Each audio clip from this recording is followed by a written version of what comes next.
Welcome to the Advance Your Art podcast, where we talk about the journey from artist to entrepreneur and everything in between. You've worked hard to hone your craft. Now take it to the next level with tips, techniques, strategies, and routines used by successful artists to grow their businesses and careers. Now, let's get started and have some fun with your host, Yuri Cataldo.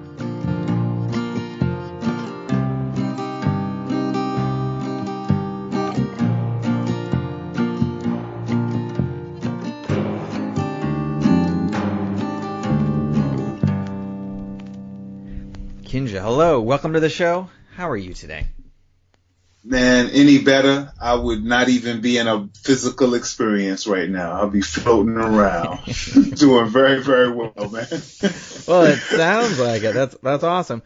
So before we jumped on this, you were mentioning that you're going through you're fasting right now. Could you tell me a little bit more about why you're fasting and what's your protocol? Well, it kind of will dive down the direction of this 10-year Re-Creationism lifestyle that I started when I was 300 pounds, functional alcoholic, thinking that money was the main dominator and what could get me through. So once I started that health protocol, I'm now in my 10th year of consistently working on the 4 pillars of this lifestyle that I didn't know I was creating by mixing all the knowledge and wisdom from all of the personal development and my studying of myself. But my health pillar is definitely at the best level it's ever been. And so this fasting process started about 2 years ago when I started with the 8 on, 16 off, the intermittent fasting. And it started 8 on, 16 off, then it went into 7 on, 17, and it just the window kept getting smaller because of my stomach shrinking. Then about 7-8 months ago, I decided to go a day, eat every other day, and so now I'm at every 2 days off and 1 day on. So literally I have a 48-hour time frame, and I'll say instead of during my fasting time like nothing at all, I'll say a solid food vacation. So water, tea, have a cup of coffee after my gym. I may have I'll thaw out one of my shakes that's compromised. And this is during my fasting day. Okay. This comprised of kale, apple, orange, a little bit of water, and just a nice little process that eliminates the pressure on my digestive system. That's as I've been doing my studying and making up for all my lost time when I was just living without any type of mastery on what I was doing to intentionally progress. I just realized how much damage I was doing to my digestive system by eating so much on a regular basis. So I'm kind of making up for lost time. So and on the day that I eat, I have it's really a green shake as well. The only difference is some peanut butter in there and some banana chips. And I'm telling you, it is a really beautiful experience on that third day. I'm looking forward to it tomorrow. But it's just really more just a progression that I'm going to be on for the rest of my life as I, continue this recreationist journey. Sure. Okay. Well, so I will actually just have a couple more questions about that. So the protocol you're doing right now with your shakes, what led you to that? Let's say book wise, like were there lectures you were going to where you decided that these were the best shakes you could do for your health? Was it a process of trial and error? Were there books that you were reading, or how did you come up with this current eating protocol that you do? Well, in April of 2015 is when I started my vegan lifestyle. Okay. So I stopped eating anything that came from an animal, so milk, meat, fish, anything of that sort.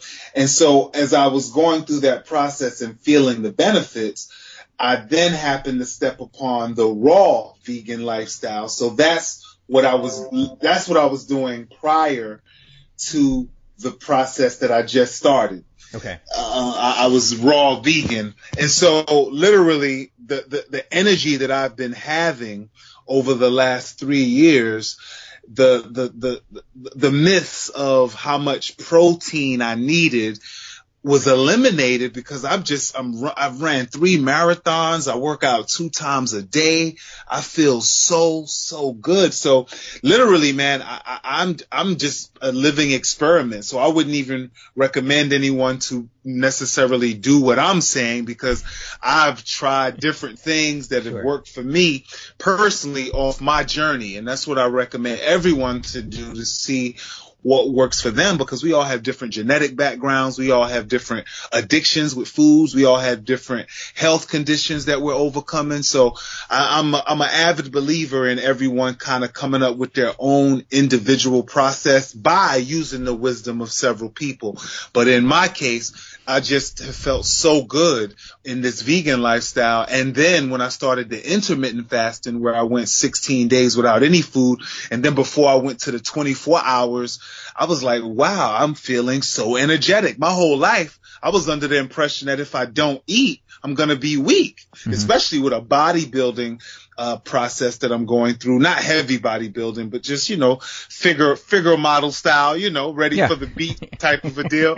So, in that type of a process, this is kind of all new to me, because I just was under so many false impressions by listening versus experimenting for several years of my first 30 years of living.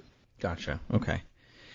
Excellent. Okay. So before we go too much further, so for my podcast listeners who maybe are not as familiar with what you do and in your work, how do you describe yourself and what you do?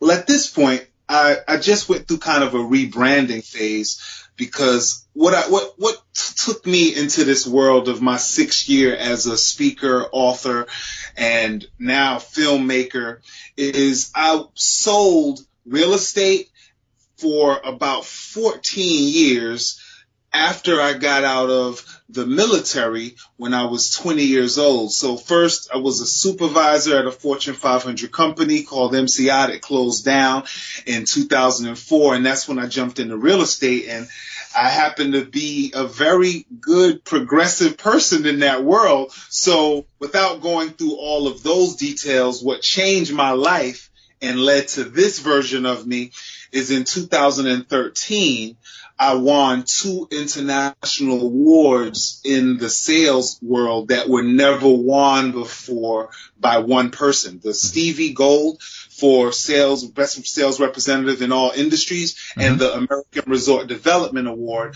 for best in-house salesman in the world. So once I did a little research and realized how powerful that was, and then I was hired to speak shortly after that, I felt more of an energy toward teaching and speaking than selling. And because of my financial ability, that I wasn't in a chasing mode, I stopped chasing around 2009 when I started my new lifestyle. So I was in a position where I said, I made a choice to step away, because I did everything I wanted to do, did something no one has ever done yet, and I don't see if they'll ever do it. I mean, if they do, please, I'm just excited for them, and decided to write a book.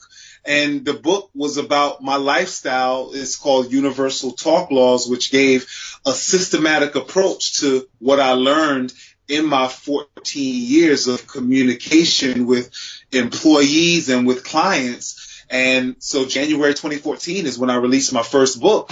And it's just been a whirlwind since then. But at this point, to answer your question specifically, I get hired to speak with companies, organizations, schools, colleges.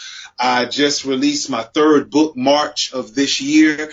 I have my 4th and 5th within the next 8 months that'll be dropping. I love writing. I have 37 titles. So recreation strategist is what some of my clients have called me, because the process that I help people embrace is literally like starting all over from scratch, without feeling like you're weakening yourself or being vulnerable or feeling like you're doing something to hurt yourself. And once a person can embrace that, wow, if I really can start from scratch, question everything that I was taught, focus on the 4 pillars: health, emotional intelligence, hunger to gain new knowledge, and getting better at whatever I do for a living, without without thinking that whatever I do for a living is stagnant, knowing that it can be progressive.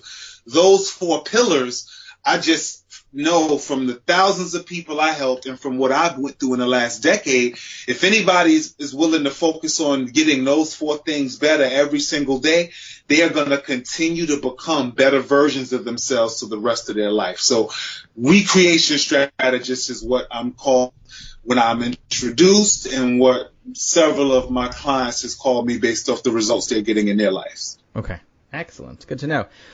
So I want to unpack some of the things that you brought up. So let's start with your sales record, because that's a monumental feat that you accomplished. So what do you think made you a good salesperson? And was it something that's coming naturally? Were there classes and books you were taking, or what was that formula that made you uniquely that talented at sales?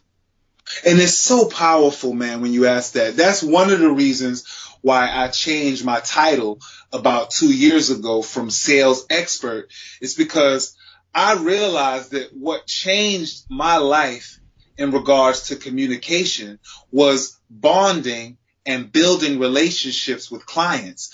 And unfortunately, the thought process that comes with the title of sales is not something that is filled with integrity.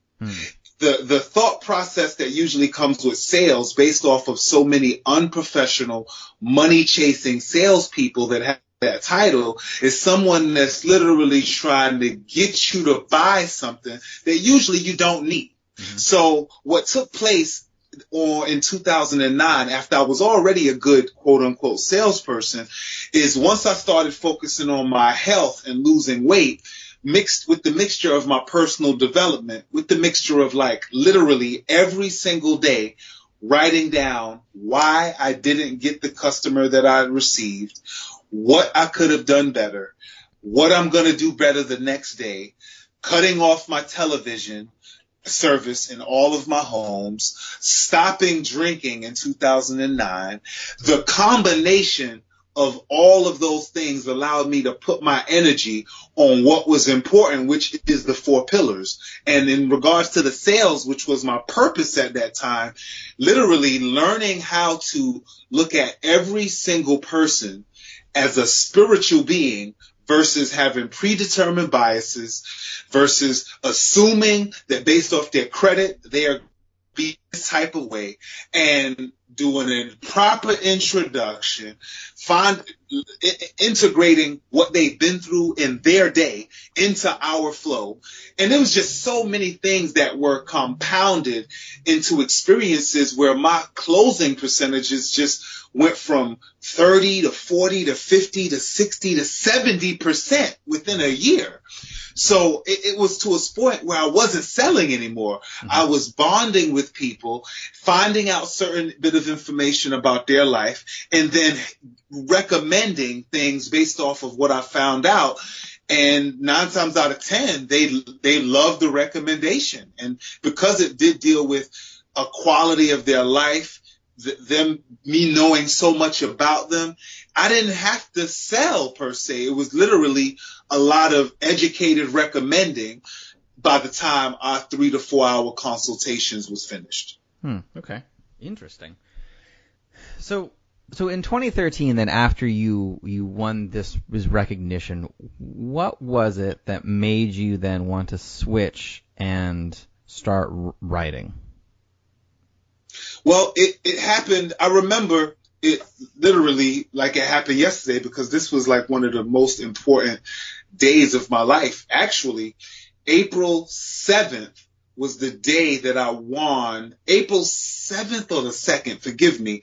But I was in Florida, Fort Lauderdale, Florida. Hollywood, Florida was where the recognition was happening for the American Resort Development Award. Okay. And at this time, I'm in my, what is this? It was my 7th or 8th year not drinking. So I was used to being in recognition events where I'm basically one of the only sober people. Okay, so yeah.